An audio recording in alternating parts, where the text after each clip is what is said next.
자, 우리 하나님 말씀 보겠습니다. 하나님 말씀은 창세기 36장 1절부터 9절까지입니다. 제가 봉독 드리겠습니다. 에서 곧 에돔의 대략이 이러하니라. 에서가 가나안 여인 중 헷 족속 중 엘론의 딸 아다와 히위 족속 중 시브온의 딸 아나의 소생 오홀리바마를 자기의 아내로 취하고 또 이스마엘의 딸 르바요의 누이 바스맛을 취하였더니 아다는 엘리바스를 에서에게 낳았고 바스맛은 루엘을 낳았고 오홀리바마는 여우스와 열람과 고라를 낳았으니 이들은 에서의 아들이요 가나안 땅에서 그에게 낳은 자더라. 에서가 자기 아내들과 자기 자녀들과 자기 집의 모든 사람과 자기의 가축과 자기 모든 짐승과 자기가 가나안 땅에서 얻은 모든 재물을 이끌고 그 동생 야곱을 떠나 타초로 갔으니 두 사람의 소유가 풍부하여 함께 거할 수 없음이로라. 그들의 우거한 땅이 그들의 가축으로 인하여 그들을 용납할 수 없었더라. 이에 에서 곧 에돔이 세일산에 거하니라. 세일산에 거한 에돔 족속의 조상 에서의 대략이 이러하고. 아멘. 우리 잠깐 기도하겠습니다. 거룩하시고 또 자비로우신 우리 여호와 아버지 하나님 앞에 감사와 찬송과 영광을 돌립니다. 하나님께서 저희들에게 우리는 그 전에는 정말 알지 못했던 또 감히 상상치도 못했던 이야기들을 하나님께서 히브리 원어 성경을 풀어서 저희들에게 알려주시니 우리가 정말 깜깜했던 하나님 나라의 비밀들에 대해서 우리가 너무나 명백하고 또 분명하게 우리가 깨닫고 하나님의 말씀에는 한 점의 오류도 또 잘못됨이 없다고 하는 사실들을 저희들이 깨닫게 됩니다. 하나님의 주시는 은혜를 너무나 감사하고 저희들에게만 이런 것을 알게 하시는 그 은혜를 인하여 더욱더 하나님 앞에 감사와 찬송과 또 경배를 드립니다. 하오나 아버지 앞에 간절히 바라옵고 원하옵는 것은 그래도 아직 육신 가운데 있을 때 하나님을 아는 자들이 정말 많이 나올 수 있도록 하나님의 은혜를 허락하여 주시옵소서. 오직 저희는 그렇게 간구할 뿐입니다. 하나님께서는 야곱의 20년 안에 모든 것을 담아두셨사오니 우리가 다 염려하지 아니하여도 하나님께서 그들을 모두 구원하시는 것을 감사하고 또 하나님께 찬양을 드립니다. 그러나 우리가 좀 더 하나님의 은혜를 깊이 또 더 자세히 또 하나님의 그 사랑의 크기와 넓이와 높이와 그 깊이를 우리가 알 수 있는 아버지 이 진리의 말씀들을 인하여 다시 한번 감사와 찬송과 영광을 돌립니다. 말씀을 들을 때마다 하나님께서 성령으로 저희들에게 함께하여 주시는 걸 믿습니다.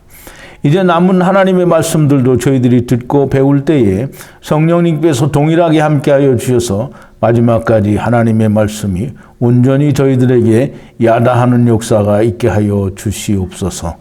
오늘도 하나님의 말씀을 묵상할 때 하나님이 저희들과 함께해 주시기를 간절히 바라옵고 예수님의 이름으로 기도하옵나이다. 아멘. 자, 오늘은 지난 강의에 이어서 에서가 형제 야곱을 떠나서 타초로 나갔더라라는 그런 주제를 가지고 우리가 공부를 좀 하겠습니다. 그러나 이제 우리말 번역에는 에서가 그 가나안 땅에서 얻은 모든 것을 가지고 형제 야곱을 떠나 타초로 나갔다 이렇게 기록을 하고 있는데요. 얼마나 우리가 좀 잘못된 번역인지를 오늘 강의를 통해서 조금 깊이 이해하는 그런 시간이 되었으면 좋겠습니다. 우선 이 말씀을 우리가 묵상하기 전에 지난 시간에 강의를 조금 요약을 하면 에델 망대에 장막을 쳤다라고 얘기를 하는데요. 이 말씀은 무슨 말씀이냐면 무리들이 있는 이스라엘의 생명나무 미그달 망대라고 하는 에델 망대죠. 에델은 에델 미그달이라는 말인데요. 에델망대라는 말은 양들이 있는 그 무리가 있는 그곳에 에그델망대, 망대 미그달, 자꾸 에그델이라고 하는데, 자꾸 말을 바꾸는데, 에델망대는 이 미가서 4장 8절에 의하면 예수 그리스도를 말하는 것으로 그렇게 되어 있습니다. 그래서 예수 그리스도가 있는 성막, 장막을 쳤다라는 그런 의미가 되므로 장차 이스라엘의 하나님의 성전이 세워질 것임을 이야기하는 것으로 우리가 그렇게 이해를 할 수 있습니다. 또 지난 시간에 이스라엘의 장자 루벤은 표면적 유대인들의 장자이고 이 표면적 유대인들의 장자 곧 표면적 이스라엘이 서모 이 야곱의 그 첩인 빌하와 간음을 하였다라고 하는데요. 이 말은 표면적 유대인들이 이 빌하는 하갈과 마찬가지로 율법을 대표하는 사람이라고 그렇게 우리가 설명을 했고요. 그래서 율법과 간음을 하게 되고 그리고 이스라엘은 예수 그리스도를 죽임으로 결국은 멸망을 당하게 된다라는 그런 말씀이라고 우리가 분명히 공부를 했고 그렇게 이해를 했습니다. 이 레아의 아들들은 루벤과 시몬과 레위 그리고 유다가 되는데요. 이 말은 루벤에 의해서 율법과 간음을 하게 된 표면적 유대인들이 예수님을 죽이고 하나님의 뜻을 하나님의 은혜를 배척을 하지만 그러나 시몬과 레위에 의해서 삼켜지게 된다라고 하는 그런 은혜가 있고요. 그 다음에 유다의 자손으로 오시는 예수 그리스도로 말미암아 모든 자들이 구원을 받게 된다라고 하는 그런 의미가 들어 있으므로 유대인이 구원이 유대인에게서 난다라는 그런 말씀으로 주님이 사마리아 그 소가성 여인에게 그렇게 설명을 하셨습니다. 라헬의 아들은 요셉과 베냐민입니다. 이스라엘의 10지파 즉 레아의 4아들과 그리고 합한 죄 없이 낳은 2아들 그리고 종들이 낳은 4아들을 6으로 쳐서 6은 이방인이 되므로 유대인과 이방인이 요셉에 의해서 즉 예수 그리스도에 의해서 모두 베냐민 오른손의 아들 즉 하나님의 아들들이 된다고 하는 그런 뜻이 이스라엘의 아들들은 12이다라고 하는 그런 의미를 가지고 있다. 라는 것을 우리가 묵상을 했습니다. 물론 이 말은 제가 혈루병 걸린 여자가 12년 동안 혈루병을 앓았다라는 말씀을 강해를 드릴 때 일찍이 그 신약에서부터 설명을 드렸던 건데요. 이미 창세기에 이스라엘의 아들들을 하나님께서 이름을 주시고 또 그들을 통해서 우리를 구원하실 것임을 명백하게 창세기에서 이미 설명하시고 계신다라고 하는 것을 우리가 다시 한번 지난 시간까지 묵상을 했습니다. 자, 이제 오늘 본문으로 돌아와서 에서 곧 에돔의 대략이 이러하니라 이렇게 우리말 번역에 되어 있는데요. 거기 곧이라는 말은 우리 말을 그냥 적당하게 갖다 붙여서 해석을 한 것이고요. 본래 히브리어에는 곧이라는 의미의 단어는 없고요. 거기에는 후가 들어갑니다. 그래서 에서 후 에돔의 대략이 이러하니라 라고 얘기를 하는데요. 물론 대략이 이러하니라는 말씀은 이미 창세기를 앞부분을 우리가 할 때 톨레도트라는 그런 말을 공부를 하면서 공부를 했습니다. 조금 이따 다시 좀 설명을 드리기로 하고요. 우선 에서 후 에돔이라 이렇게 얘기를 했는데요. 이 도베스에 보면 그 어순이 에돔 후 에서라고 이렇게 되어 있습니다. 그러면 에돔은 후 에서의 자손들이다라는 그런 의미를 가지고 있는데요. 후 에서라는 말은 에서가 후라는 말이 아니고요. 이 후에게 발꿈치를 잡힌 에서 곧 에돔의 후손들의 대략이 이러하니라 라는 그런 의미가 됩니다.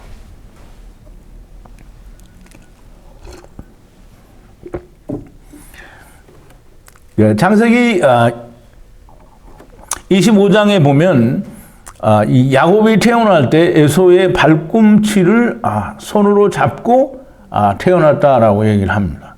그러므로 에서는 야곱에게 발꿈치를 잡힌 자리요. 발꿈치는 뭐냐면 후손들을 말합니다.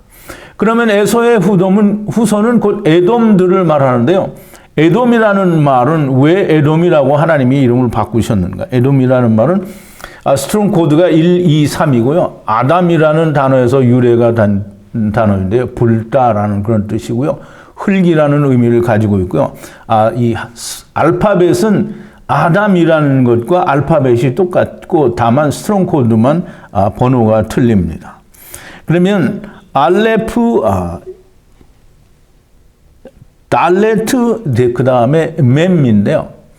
하나님의 문으로 나왔다가 다시 그 말씀의 문으로 다시 돌아가는, 즉 하나님을 통해서 세상에 나온 자들을 말하고요. 이 첫사람 아담이라고 할 때는 하나님의 문을 나온, 하나님과 함께 나온 자들을 말하고요. 또 마지막 아담을 말할 때는 하나님과 함께 문을 통해서 들어가는 하나님을 말하는 겁니다. 그러면 이제 그를 따라가는 자들은 모두 인자 위에 오르락 내리락 하는 오르락 하는 인자는 마지막 아담이고요. 내리락 하는 인자는 첫사람 아담을 말합니다. 그러므로 요한복음 1장 51절에서 인자 위에 오르락 내리락 한다고 했지 예수님 위에 오르락 내리락 한다 또는 엘로힘 하나님 위에 오르락 내리락 한다고 하지 않았어요. 그러므로 인자로 오시는 아담을 따라서 오고 또 인자로 오신 하나님을 따라서 가는 그것이 첫사람 아담 안에서 오고 마지막 아담 안에서 가는 겁니다. 그러므로 우리가 분명하게 이해를 해야 되는 것은 이 첫사람 아담 안에서 우리가 왔다 또는 마지막 아담 안에서 우리가 간다라는 말을 이미 이 야곱의 꿈에 보여주신 그 내용을 예수님이 좀 더 명확한 말로 천사들이 인자 위에 오르락 내리락 한다라고 말씀을 하신 거예요. 그럼 인자가 누구예요? 우리가 그냥 예수님이라고 말을 해도 되지만 인자라는 말은 하나님이 사람으로 오신 분을 인자라고 하는 거예요. 그래서 인자 위에 오르락 내리락 한다고 했지 다른 것 위에 오르락 내리락 한다고 하지 않았어요. 그러므로 첫사람 아담 안에서 오고 마지막 아담 안에서 가는 것이 너무나 명확한 사실입니다. 그래서 이 에돔이라는 말은 불타는 사전적 의미를 가지고는 있지만 그러나 이 에돔이라는 에서의 모든 후손들이 첫사람 아담 안에서 온 자들이라고 하는 사실을 말하기 위해서 이름을 에돔이라고 하신 것이다 라고 그렇게 보여집니다. 그래서 이 에돔의 대략이 이러하니라라고 하는 이 대략이 이러하니라는 말은 톨레도트라는 말인데요. 이게 이제 바이블 백스에는 톨레도트로 되어 있고 토베스트에는 톨레다라고 되어 있는데요. 어쨌든 두 단어를 같이 파자를 해보면 톨레도트는 400세겔을 내고 자기 생각대로 30을 이루려고 육신으로 400세겔을 내는 그 자들의 이 계보다라는 그런 뜻이 되고요. 또 톨레다는 이제 토베스트에서 그렇게 썼는데요. 물론 바이블 백스는 성경 프로그램을 말하고요. 물론 이제 만든 그 회사가 다르죠. 토베스트는 역시 성경 프로그램입니다. 400세 이게 톨레다는 토베스트에서 400세계를 내고 자기 생각대로 30을 이루려 문을 나와 물질 세계에 온 자들의 계보다라는 그런 말씀으로 우리가 이해를 하면 됩니다. 어쨌든 톨레다든지 톨레도트든지 같은 의미를 가지고 있으므로 어떤 것이 옳다 틀리다 말할 건덕지는 사실상 없다고 보여집니다. 어쨌든 톨레도트나 톨레다는 족보를 말하는데 이러한 사람들 즉 하나님의 문을 나와 땅의 세계에서 물질 세계에서 세상에서 400세계를 내고 하나님과 하나가 되는 일을 해보겠다고 하는 사람들의 계보다라는 그런 뜻입니다. 즉 에서 후 에돔이라는 거예요. 즉 야곱에게 발꿈치, 후는 왜 야곱이냐면 돌을 옮기는 자가 후인데 그 돌을 옮기는 자가 누구였냐면 야곱이었죠. 그러므로 야곱이 후가 됩니다. 그러면 후에게 발꿈치를 잡힌, 즉 야곱에게 발꿈치를 잡힌 자가 바로 에서의 후손들이라는 거예요. 그러면 에서의 후손들, 발꿈치가 야곱의 손에 붙들려 있다라는 말은 우리 창세기 1, 2, 3장 또 4장, 5장에서도 다 그런 얘기를 했는데요. 다 셋 아래서, 셋은 인자를 말하죠. 셋 아래서, 즉 셋은 인자 예수 그리스도를 말하는데요. 이 예수 그리스도 안에서 모든 일을 해보는 거다라는 말씀을 드렸고요. 성경 구조 자체가 하나님의 이 성령과 말씀 안에서 또 하나님 나라 안에서 우리가 이 일을 해보는 것이기 때문에 너무나도 틀림없는 후의 그 발꿈치가 되는 잡힌 에돔의 후에는 이러하니라라는 그런 말로 우리가 이해를 해도 아무 문제가 없습니다. 에서가 가나안 여인 중 헷 속 엘론의 딸 아다와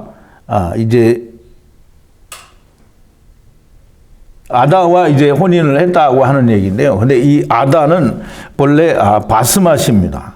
근데 바스맛이 아다라는 이름으로 바뀌었는데요. 에서가 에돔으로 이름이 바뀐 것과 사실상 그 의미가 비슷한데요. 그러나 이제 큰 차이는 없습니다. 그리고 히위 족속 시브온의 딸 아나의 소생은 원래 유딧인데요. 오홀리바마로 이름을 바꾸었습니다. 그래서 에서가 가나안 여인 중 헷줘서 엘론의 딸 아다 바스맛과 이 유딧과 혼인을 했는데 그 바스맛은 아다로 바뀌었고요. 유딧은 오홀리바마로 그 이름을 하나님이 바꾸셨습니다. 그런데 창세기 26장 34절에서는 헷 족속 브에리의 딸 유딧이라고 얘기를 합니다. 그러면 이제 창세기 24장 34절에 있는 말씀과 지금 창세기 36장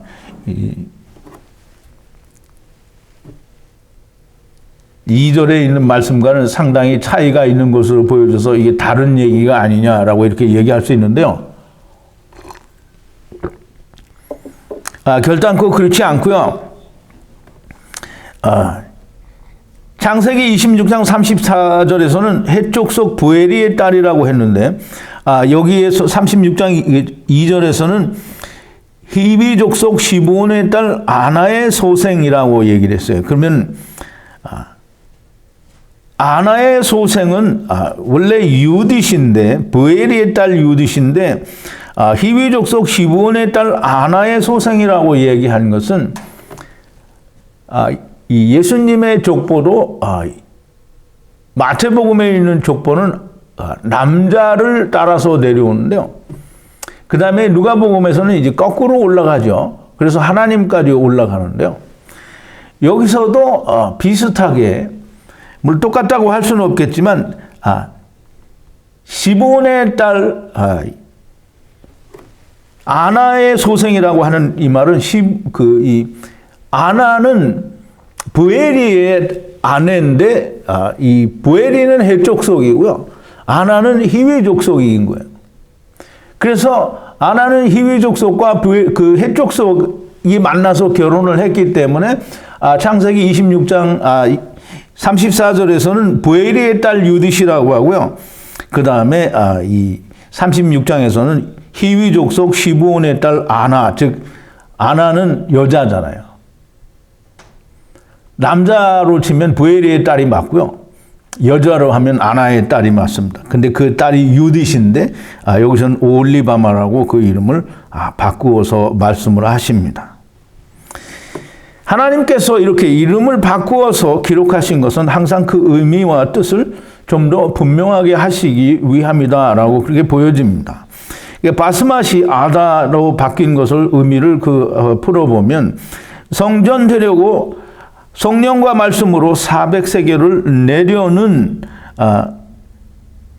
어디에서 내려는 말씀으로 문을 나와 물질 세계에서 내려는 이렇게 두 가지의 의미가 합쳐지게 됩니다. 지금 합쳐서 말을 하면 성전 데려오고 성전과 말씀으로 400세계를 하나님의 말씀의 문을 나와 물질 세계에서 내려고 하는 자가 이 바스맛이고요. 아다가 됩니다. 유딧은 권능으로 물질 세계에 자기의 생각대로 문을 나와서 400세계를 내려는데요. 그 내려는 자가 누구냐면 오홀리바마인데요. 오홀리바마, 유딧을 오홀리바마로 바꿨죠. 오홀리바마라는 말은 성전 그리고 바마가 합쳐진 말인데요. 성전은 높은 곳에 있는 하나님의 성전을 말하고요. 바마는 높은 곳이죠. 그러므로 하나님이 친히 계신 하나님의 나라를 말하는 것이 아니고요. 여기서는 이 사람이 높아지려고 하는 바벨탑을 쌓아서 높아지려는 것과 또 이사야서 14장 14절에 보면 이 사단이 높은 곳에 올라가서 지극히 높은 자와 비길이라 하는 그 높은 곳에 올라가려고 하는 자들이라는 이름으로 바꾸어 이제 두 가지 의미를 합쳐서 이 세상에 온 자들이 다 자기가 자기의 원하는 하나님, 자기의 의를 드러내는 일, 즉 율법을 지키는 일, 즉 하나님과 같이 높아지려는 일을 하는 자들이라는 의미를 가지고 있는 겁니다. 이런 사람들을 아내로 취하고, 즉 다시 말해서 이런 사람들과 에서는 하나가 되었다, 즉 같은 존재들이라는 것입니다. 또 이제 아내가 하나 더 있는데요. 이스마엘의 딸 느바요스의 노이 마할렛이 바스맛으로 바뀌었습니다. 이제 바스맛은 아까 엘론의 딸 아다의 딸이 아다가 바스맛이 이제 아다는 이름이 바뀌기 전에 바스맛인데요. 여기서는 이스마엘의 딸 느바요스의 누이 마할렛의 이름을 바스맛으로 바꿉니다. 그래서 이 이름이 같은 것이 있었지만 둘이 같은 사람은 아니죠. 그래서 이스마엘의 딸 느바요스의 누이 마할렛의 이 이름을 바스맛으로 바꾸었습니다. 아다는 이제 아들들의 이름이 나오는데요. 이제 우리 창세기 36장에는 사람들 이름, 그러니까 이름이 너무 많이 나와서 좀 복잡하기도 하고 이해하기가 좀 쉽지 않은 부분도 있는데요. 그냥 잘 들으시고 자꾸 들으시면 이해가 될 수 있습니다. 에서는 아다에게서 엘리바스라는 아들을 낳게 되는데요. 이 엘리바스라는 아들은 스트롱 코드가 464고요.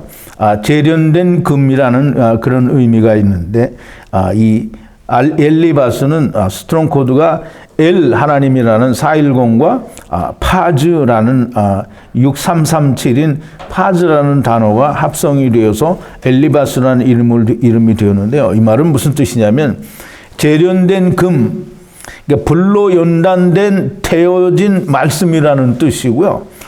그것에 의해서 삼켜진다라는 그런 의미를 가지고 있는 이 이름이 엘리바스라는 이름입니다.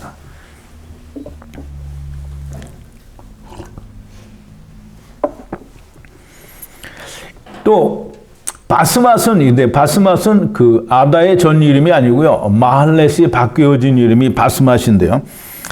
바스맛은 루엘을 낳는데요. 루엘이라는 이름의 의미는 안식의 말씀 안에서 자기 일을 땅에서 하다가 안식으로 가는 그런 아들 루엘의 의미가 그렇습니다. 그 루엘을 낳았다라는 건데요. 이 오홀리바마는 여우수와 얄람과 고라를 낳았으니 이들은 가나안 땅에서 에서에게 낳은 자들이다라고 얘기를 합니다.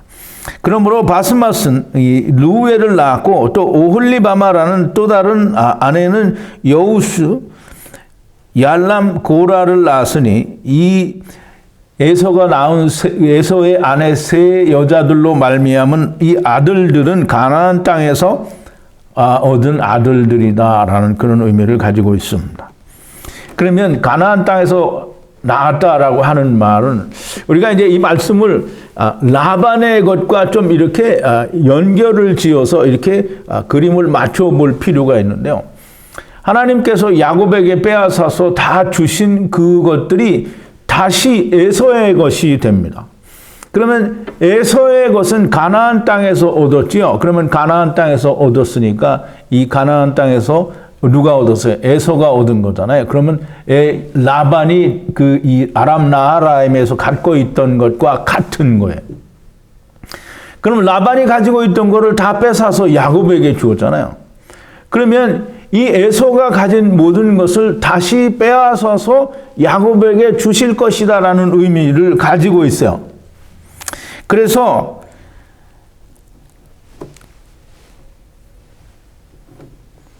이 가나안이라는 이름을 우리가 조금 파자를 해보면 가나안은 스트롱 코드가 3667인데요. 제가 프린트에는 이게 제가 밴드에 올린 프린트는 다시 삭제를 하고 수정을 해서 다시 올려드렸는데 거기 가나안이라는 이 가나안 알파벳을 이 카프인데 그거를 이 스트롱 코드가 20인데 제가 60이라고 프린트를 했어요. 그래서 여러분들 중에는 60이라고 가진 분도 있고 20이라고 가진 분도 있어요. 그런데 20이 맞는 겁니다.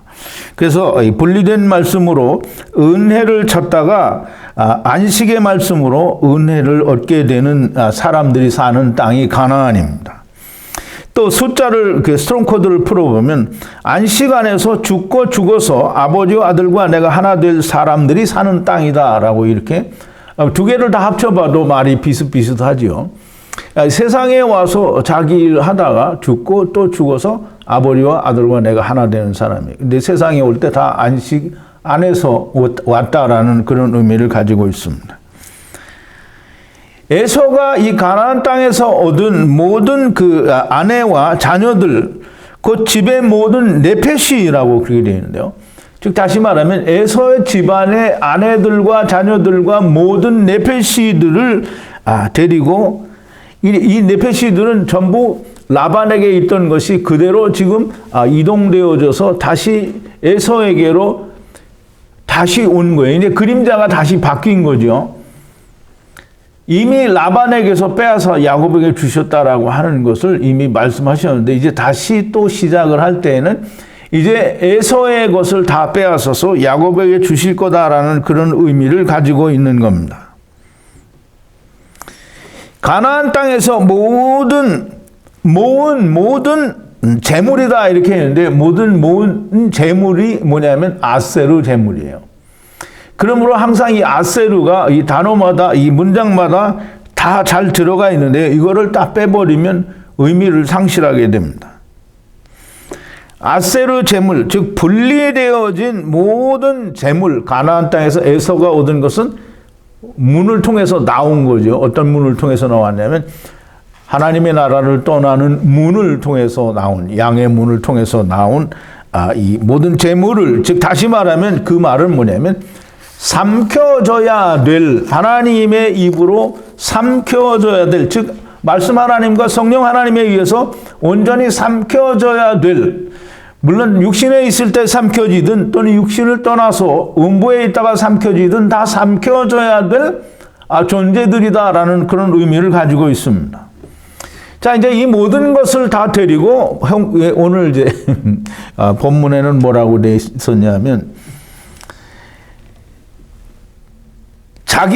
에서가 자기가 가나안 땅에서 얻은 모든 재물을 이끌고 그 동생 야곱을 떠나 타초로 갔으니라고 이야기를 합니다.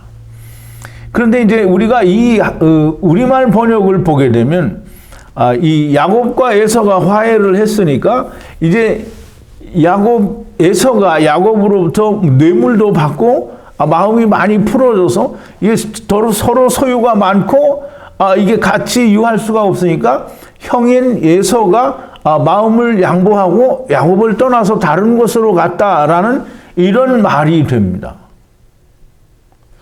아마 대개는 다 그렇게 이해를 했었고 또 지금 모든 사람들은 다 되게 그렇게 이해를 하고 있을 거예요. 그런데 이 모든 것을 데리고 타초로 나갔다라고 하는 그 번역 성경은 완전히 이 번역은 꽝이 됩니다. 왜냐하면 형제 야곱의 면전 땅 안으로 들어갔다라는 그런 뜻인데요. 이 면전이라는 파님이라는 말은 스트롱 코드가 6440이고요. 이 대면하다라고 하는 스트롱 코드가 6437인 파나에서 유래가 된 단어인데요. 면전이라는 말은 서로 대면하여 얼굴을 맞대고 있는 면전이라는 그런 뜻입니다. 여러분들이 거울을 보고 있으면 내가 나와 맞닿아 있는 걸 볼 수 있죠. 다른 것과 이렇게 맞닿아 있는 것, 이게 면이 서로 닿아 있는 상태를 말하는 겁니다. 그래서 잘 이해를 해야 됩니다. 그러면 하나님이 모세에게 나타나셔서 모세가 주의 영광을 내게 보이소서라고 이야기할 때 하나님이 내 얼굴을 보고 살 자가 없다라고 하신 말씀을 우리가 조금 그냥 하나님을 만나면 우리가 다 죄인이니까 죽는다 이렇게 얘기하시면 물론 그 말도 맞지만 충분하게 이해가 안 된 거예요. 하나님은 빛이시고 우리는 어두움 가운데 있어요. 그러면 빛과 어두움이 대면을 하게 되면 어두움은 사라집니다. 그럼 어두움이 사라졌다라는 얘기는 모세가 죽었다라는 얘기가 되는 거거든요. 그러니까 하나님이 나를 보고는 살 자가 없다라고 얘기를 하는 거예요. 그러므로 하나님은 세상에 오실 때 이 대면하여 만날 수가 없습니다. 처음부터 하나님이 창세기 1장에서 하나님 스스로가 빛이신데 빛으로 오시지 않고 물리적인 빛을 주시고 또 말씀의 빛으로 오시는 이유는 하나님이 세상에 너희가 이 일을 해보라고 하셨으니까 하나님이 오시면 해볼 기회도 없이 사라지는 거예요. 대면한다라고 하는 것은 그런 의미가 있습니다. 그래서 항상 맞닿아 있는 상태예요. 그냥 우리가 하나님과 맞닿아 있어요. 그냥 어떻게 맞닿아 있느냐? 천국과 이 땅은 맞닿아 있는데요. 그 사이에 뭐가 있냐면 성령과 하나님 말씀이 있어요. 그래서 이후에는 천국이고요. 하나님 나라 샤마임이고요. 그 다음에 성령님과 하나님의 말씀이 있고 그러면 이제 맞닿아 있잖아요. 이게 대면하여 있는 거예요. 이게 다른 말로 하면 건너편인 거예요. 상대편. 네게드가 된 거예요. 그러므로 이 안에는 성령님과 하나님 말씀을 사이에 두고 또 다른 샤마임이 있는 게 그게 궁창인 거예요.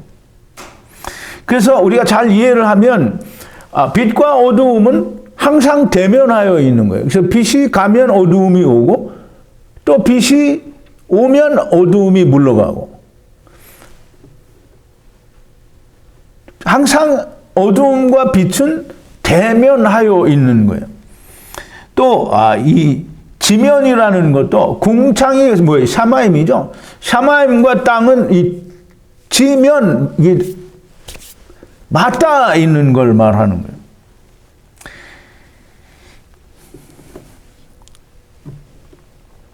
우리 창세기 16장 12절에 보면 이제 프린트 8번인데요. 에서에 대해서 하나님이 이제 말씀하시는 건데요. 그가 사람 중에 들나귀 같이 되리니, 즉 에서가 아니고 이스마엘이죠. 이스마엘이 그렇게 된다는 얘기인데요. 사람 중에 들나귀 같이 되리니 그 손이 모든 사람을 치겠고 모든 사람의 손이 그를 칠지며 그가 형제의 동방에서 살리라. 그래서 이 동방이라는 말은 번역이 동방으로 되어 있지 파님입니다. 면전에서 산다라는 얘기고요. 그것을 창세기 25장 18절에서 바르게 해석을 했는데요. 9번입니다. 그 자손들은 하윌라에서부터 아수르로 통하는 애굽의 술까지 이르러 그 모든 형제의 맞은편에 거하였더라라고 얘기를 합니다.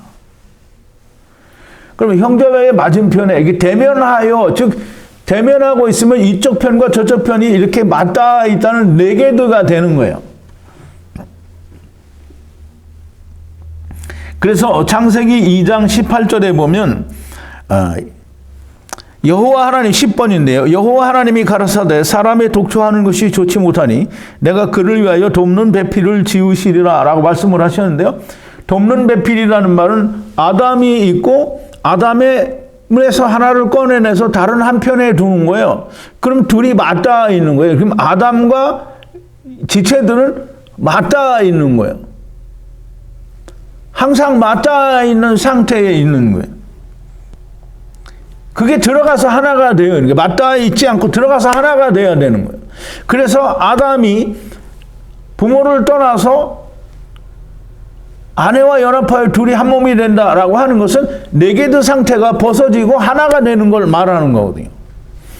그러므로 이 창세기 28장과 2장 18절과 20절에도 보면 돕는 배필이 한 번 더 나오는데요. 돕는 배필이 어떻게 나오느냐면 모든 이 네피시 하이들을, 물론 이제 사람도 네피시 하이기는 하지만 이 가축들, 짐승들 또는 물고기, 새들을 이제 네피시 하이라고 하고 이들을 돕는 배필이라고 얘기를 했어요. 그런데 이 돕는 배필을 또 없다고 하죠. 근데 없다고 하는 이 말은 돕는 배필이 없다는 얘기가 아니고 돕는 배필을 찾을 수 없으므로라는 얘기예요. 왜냐하면 짐승들은 다 언어가 없기 때문에 찾을 수가 없어요. 그래서 그걸 찾기 위해서 다스리는 자들을 만드는데 그게 사람인 거예요. 그래서 사람을 통하여 짐승들도 구원을 받는다라는 얘기가 사도 바울은 너무나 명확하게 고린도전서 15장 45절 이후에 40절 이후에 설명을 하고 있는 거예요. 물고기도 부활을 하고 새도 부활하고 짐승도 부활하고 사람도 부활을 하는 거예요. 로마서 5장에는 짐승들도 이 피조물들도 그토록 하나님의 아들들이 나기를 고대한다라고 하는 거예요. 그러므로 우리가 이 네게드, 즉 아담에게서 다른 한편 돕는 배필, 즉 돕는 배필이라는 말은 아담에게 도움을 받아야 하는 돕는 배필들이 누구를 도와주는 게 아니고요. 아담이 도와야, 즉 아담 안에 들어와야 하는 그런 이 상대편이라는 거지 누구를 돕는 배필이 아닌 거예요. 그래서 아담이 그 돕는 배필들을 찾으려니까 사람들을 통해서 그들을 찾아야 되는 거예요. 짐승들만 있으니까 물론 하나님이 영으로 찾아오려면 다 찾아오는 거예요. 지금. 그러니까 자기 일을 해보라고 다 보내놨는데 짐승들은 자기 일을 해볼 수 있는 게 없잖아요. 그러니까 사람이 자기 일을 해봄으로써 모든 짐승에게도 동일한 의미를 부여해 주시는 거예요. 그러니까 짐승들도 다 기다리는 겁니다. 그러므로 분명하게 우리가 잘 이해를 해야 되는 것은 창세기 1장에 2장의 그 돕는 배필이라는 말은 아담이 구원해야 되는 다른 한편이라는 뜻이지 그게 그 피조물들이 아담을 도와주는 그 어떤 게 아니라는 말이에요. 그러면 그 돕는 배필을 찾기, 다른 건너편 상대방을 찾기 위해서 사람이 그 일을 해야 된다는 거예요. 다스리는 일을 해야 된다라는 거예요. 그래서 꺼내서 네게도 다른 한편에 대면하여 있게 하는 거예요. 자, 이제 두 사람의 소유가 풍부하여라고 했는데요. 이게 우리가 두 사람의 소유가 풍부하다니까 에서도 그냥 이 짐승이나 가축도 많고 아내도 여러 명이고 자식들도 많으니까 모든 소유가 풍부하다 이렇게 생각할 수 있습니다. 그런데 그 소유가 풍부하여라고 했는데 그 소유는 무슨 소유냐? 소유가 하야로 되어 있습니다. 그러면 야곱이 가지고 있는 하야와 에서가 가지고 있는 하야가 다르다라는 거예요. 이 하야라는 말씀은 분명히 제가 강해를 할 때 말씀을 드렸어요. 하야 하나는 이 세상의 물질 세계에 존재했다라는 의미로 향수하였더라고 할 때 하야를 사용하기도 하지만 여호와 하나님이 세상에 오셨다라는 말을 하야 하나로 말할 때도 있다라고 말씀을 드렸어요. 그러면 에서가 소유한 하야, 즉 하나님은 첫사람 아담 하나님이고 야곱이 소유한 하야, 곧 마지막 아담이 소유한 하나님은 데리고 가시는 하나님이란 말이죠. 마지막 아담 하나님이란 말이에요. 그러면 하나님이 달라요.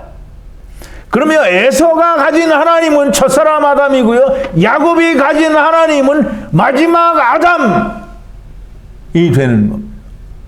그러므로 서로 다르니까 같이 거할 수가 없는 거예요. 그걸 우리말로는 소유가 풍부하여 같이 구할 수 없으니까 너무 많아서 땅이 좁다라고 생각을 하는데 땅이 좁은 게 아니고요. 땅은 얼마든지 있습니다.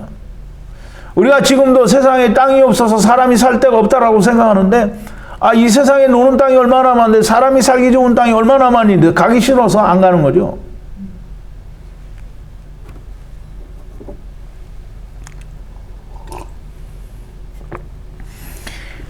야곱의 하나님과 에서의 하나님이 다르기 때문에 함께 거할 수가 없어. 야도 할 수가 없기 때문에 헤어지는 거예요. 즉 다시 말해서 하나 되는 자, 먼저 된 자와 나중된 자의 차이인 거예요. 야곱은 먼저 된 자고요. 에서는 나중될 자가 됩니다. 그러므로 하나가 되어 야샤브할 수가 없기 때문에 분리가 되어줘야 됩니다. 그래서 예수님께서 마태복음 10장 34절 36절에 보면 내가 너희에게 검을 주러 왔다, 불화를 주러 왔다, 싸움을 하게 하기 위해서 오셨다라고 얘기합니다. 이 말은 분리하게, 불화는 전쟁을 하라는 게 아니고요. 분리라는 거예요. 분리라는 말은 마태복음 10장 34절 36절을 제가 프린트를 했는데요. 이 12번입니다. 내가 세상에 화평을 주러 온 줄로 생각지 말라. 화평이 아니요 검을 주러 왔노라. 내가 온 것은 사람이 그 아비와 딸이 어미와 며느리가 시어미와 불화하게 하려 함이니 사람의 원수가 자기 집안 식구리라 라고 했어요. 그러면 주님이 오셔서 검을 주시면, 즉 다시 말해서 마지막 아담이 와서 생명의 말씀을 주시면 생명의 말씀과 하나가 된 자는 첫사람 아담 안에서 온 율법을 가진 자와는 함께 할 수 없다라는 얘기를 예수님이 마태복음 10장 34절 36절에서 말씀을 하시는 거예요. 그러므로 에서와 야곱은 함께 거할 수가 없는 서로가 다른 하나님을 가지고 있기 때문에 자기가 원하는 하나님을 가지고 있고 아버지께서 내게 오신 하나님을 가지고 있는 야곱과 에서는 분명히 다른 하나님을 가지고 있습니다. 그래서 함께 거할 수가 없는 겁니다. 이 얘기는 롯이 아브라함을 떠난 것과 너무나 똑같습니다. 여러분이 찾아서 한번 읽어보시면, 원어로 읽어보시면 너무나 똑같은 걸 알 수 있어요. 창세기 13장 6절인데요. 13번이 그 땅이 그들의 동거함을 용납치 못하였으니 곧 그들의 소유가 많아서 동거할 수 없음이로라. 똑같죠? 동거할 수, 우리말 번역으로도 똑같아요.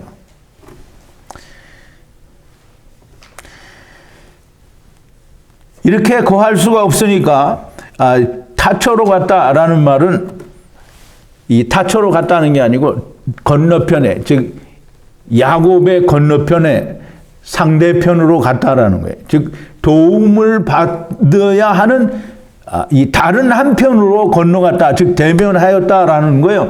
창세기 16장 12절에서 이스마엘에 대하여도 그렇게 얘기했고 창세기 25장 18절에서 에서에 대해서도 똑같이 그렇게 얘기를 했어요. 이 말은 다시 말해서 아담에게서 여자가 나간 것과 에서가 야곱에게서 나간 것과 이게 다 같은 말이 대면하여 간 거예요. 네게드로 갔단 말이죠.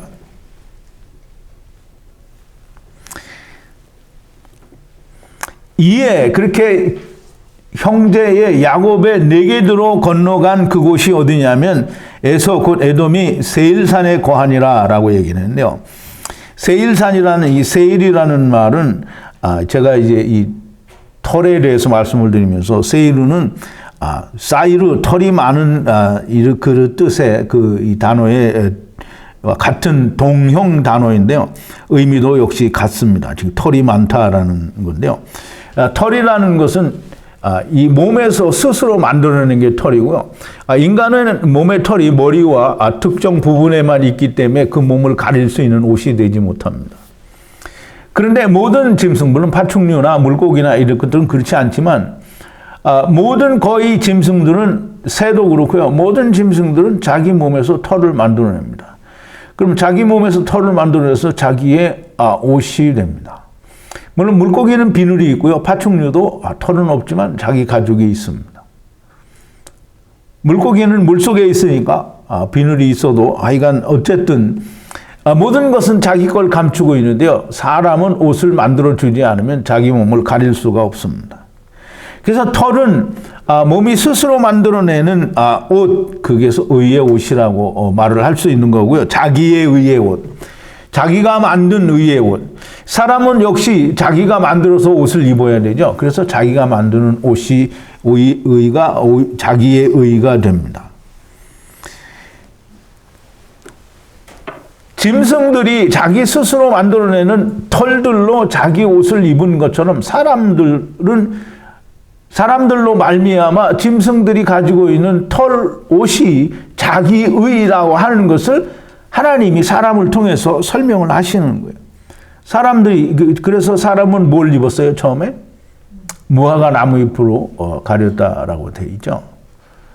그런데 하나님이 가죽옷을 지어 입혔다라고 했어요. 그러면 자기가 지어서 입은 옷은 자기를 가릴 수 없으나 하나님이 가죽옷을 지어 입힌 그 가죽옷으로는 자기를 가릴 수가 있는 거예요.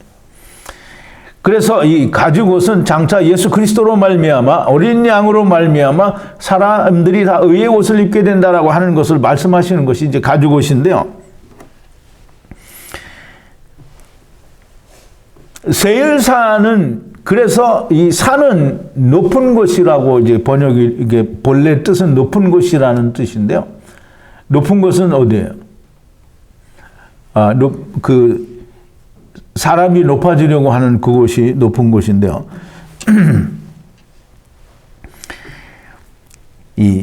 자기가 원하는 하나님을 믿는 사람들의 산이 이 세일산이에요. 그러므로 신의 산도 사실상 세일산이 되는 거고요. 또 이스라엘에 비하여 다른 이방인들이 자기들이 믿는 신을 모시는 것은 산당이 됩니다. 그러나 궁극적으로는 신의 산이나 이 높은 산이라고 하는 그 산은 동일한 의미를 가지고 있어요. 율법을 지키는 자들과 복음 안에서 있는 사람들은 함께 거할 수가 없습니다. 그러므로 분리가 되어져야 되기 때문에 에돔은 세일산에 거하고요. 이 야곱은 하나님의 산에 거하게 됩니다.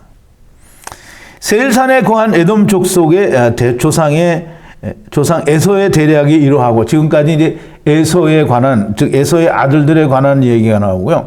에서의 아들들에 대한 또 아들들이 이제 족장으로 나타나는데요. 그 족장에 대해서는 이제 다음 시간에 얘기를 하기로 하고요. 세일산은 조금 전에도 말씀을 드린 것처럼 이 에돔 즉 에돔 사람들이 거하는 그 세일산은 율법의 산, 그 신의 산을 말하는데요. 갈라디아서 4장 25절에 보면 14번인데요. 여기서는 하가를 하가라고 표현을 했는데요. 하가는 아라비아에 있는 신의 산으로 지금 있는 예루살렘과 같은 데니, 즉 이스라엘이 있는 지금 예루살렘이 율법이라는 거죠. 예루살렘이 율법이라는 거예요. 거기는 하가 이 신의 산이라는 거예요. 저가 그 자녀들로부터 더불어 종노릇하고라고 얘기했어요. 그러므로 이제 사도 바울이 갈라디아서에서 이야기하는 이 신의 산 하갈은 율법이라는 얘기를 하고요. 율법은 종이다라는 얘기를 하는 거예요. 그러므로 세일산에 에서가 거하였다라는 말은 율법에 거하는 자들이요, 곧 신의 산에 거하는 자들이요, 지금 이스라엘 땅에 예루살렘에 거하는 자들이다라는 말을 하는 거예요. 이 사도 바울이 갈라디아 교회에 얘기를 할 때 그렇게 얘기를 한 겁니다. 이방인들에게는 세일산이 자기들의 그 전이 있는, 즉 자기들이 모시는 우상들이 있는 산, 그 모든 산당이 있는 산을 말합니다. 세일산의 족속들을 에돔이라고 하는 것이고 실질적인 율법 안에 있는 자들을 말합니다. 다시 말하면 첫사람 아담 안에서 온 자들이 에돔이라는 거예요. 즉 에돔은 에서의 후손이 되는 거죠. 이들의 조상, 즉 이들의 아버지는 첫사람 아담이죠. 1인의 계보다라는 거예요. 즉 다시 말하면 어쨌든 에서도 이삭의 아들이고요. 이스마엘도 아브라함의 아들이 됩니다. 그래서 이들은 첫사람 아담의 아들이다라는 그런 의미를 가지고 있는 거예요. 자, 이제 말씀을 좀 정리를 하는데요. 지금까지 들으신 거를 좀 잘 정리를 해야 됩니다. 형제를 대면하여 나갔다라는 말은 아담에게서 돕는 배필, 즉 다른 한편, 즉 구원에 이르기 위하여 예수 그리스도 안에 들어와야 되는 다른 건너편으로 나아갔다라는 거예요. 그러므로 건너편으로 나아갔으나 아주 끊어진 게 아니라 다시 그리스도 안과 합쳐져야 되는 그런 상대편 네게드로 나아갔다라는 거예요. 조금 전에 말씀을 드린 대로 도움을 필요로 하는 네피시 하이들을 돕는 배필들을, 즉 구원받아야 하는 배필들을 다 창조하셨으나 그러나 이 돕는 배필들을 찾을 수가 없어요. 왜냐하면 돕는 배필들이, 즉 구원을 받아야 하는 배필들이 의사소통이 안 되기 때문에, 누구와? 이 구세주와 의사소통이 안 되기 때문에 사람을 만들어서 사람으로 하여금 그들을 다스리게 하신다라는 게 창세기 1장에 우리가 이 사람으로 하여금 이 모든 것들을 다스리게 하자라는 그런 말씀이 됩니다. 그래서 창세기 2장 9절에서는 9절입니까? 18절입니까? 내가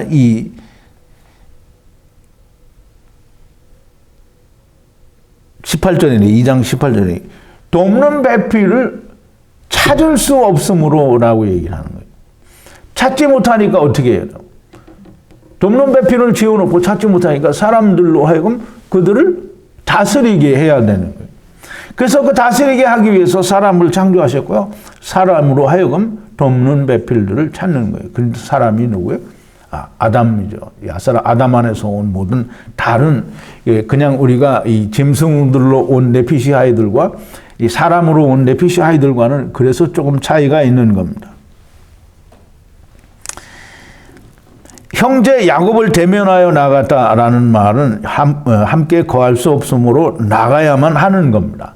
근데 나가는데 어디로 나가느냐면 상대편, 건너편, 맞닿아 있는 네게드로 나가는 거예요. 롯과 아브라함이 헤어진 이유도 동일한 것이고요. 재물과 하나님을 겸하여 섬길 수 없다라고 하는 말이 너무나 명확하게 우리에게 와 닿는 얘기입니다. 생명과 사망이 맞닿아 있습니다. 하나님과 함께 있을 때는 생명이고요. 하나님을 떠나왔으니까 사망이에요. 그럼 거기는 맞닿아 있는 거죠. 맞닿아 있는 게 무엇으로 차단돼서 맞닿아 있느냐면 성령 하나님과 말씀 하나님에 가려져서 맞닿아 있는 거예요. 그러니까 성령 하나님과 말씀 하나님이 없어지면, 즉 덮어버리면 그냥 하나가 되는 거예요. 자, 사망과 생명이 하나가 되어 있고, 사망이 죽으면 곧 하나님께 다시 돌아가는 거예요. 그럼 원상복구 되는 거예요. 선과 악이 맞닿아 있고요.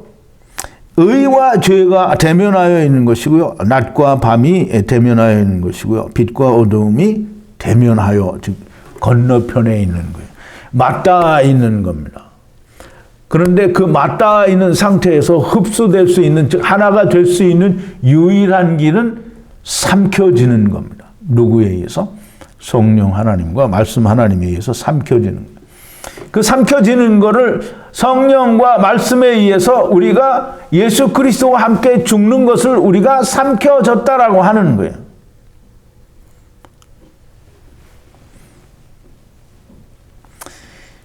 모든 만물이 빛이 되면 어두움이 존재하지 않습니다. 그러므로 밤이 없다라는 말은 물질 세계가 없어졌다라는 말이 되고요. 물질 세계가 없다는 것은 하늘의 성령과 궁창 위의 물이 다 삼켜버렸다라는 말이 됩니다. 그럼 그것이 둘째 사망이 되고요. 둘째 사망이 되는 것은 곧 이 처음 하늘과 처음 땅이 없어지고 새 하늘과 새 땅이 되었다라는 말입니다. 왜 새 하늘에는 새 땅이 있느냐? 땅에 속한 것들이 다 하늘로 삼켜졌기 때문에 새 하늘과 새 땅이다라고 그렇게 말씀을 하시는 겁니다. 그러므로 처음 창세기 1장 1절 이후에 나오는 처음 하늘과 처음 땅이 아니라 그 이전에 하나님의 나라는 그냥 하늘인데 그것이 땅에 왔다가 돌아간 것이 있기 때문에 새 하늘과 새 땅이다라고 이렇게 말씀을 하시는 겁니다. 여러분, 쉽지 않은 얘기고요. 이름이 많아서 조금 헷갈리기는 할지도 모르겠는데요. 그래도 이미 한번 들으셨고 또 오늘 들으시고 이제 앞으로도 여러분들이 자꾸 묵상을 하시면 충분히 이해가 되리라고 생각이 됩니다. 그리고 내일 강의는 정말 이름만 되게 많이 나오고요. 본문은 되게 길고 사실 그 이름을 풀어내는 것 이외에는 특별히 이 많은 얘기를 드릴 거는 없습니다. 그러나 이름을 풀어내는 것만으로도 우리가 큰 은혜를 받을 수가 있습니다. 내일 아침에 또 이 창세기 36장의 중반부의 얘기를 가지고 우리가 같이 말씀을 나누겠습니다. 오늘 말씀도 여러분들이 큰 은혜가 되시기를 바라고요. 잠시 후에 숙제풀이 시간에 줌으로 다시 만나겠습니다. 기도하시겠습니다. 거룩하신 여호와 아버지 하나님, 감사와 찬송과 영광을 돌립니다.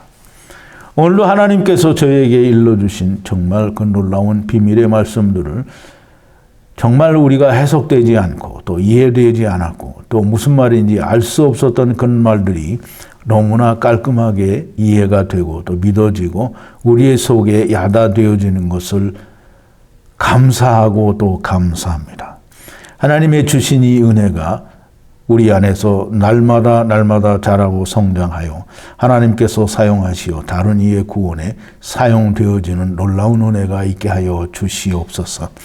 예수님의 이름으로 기도하옵나이다. 아멘.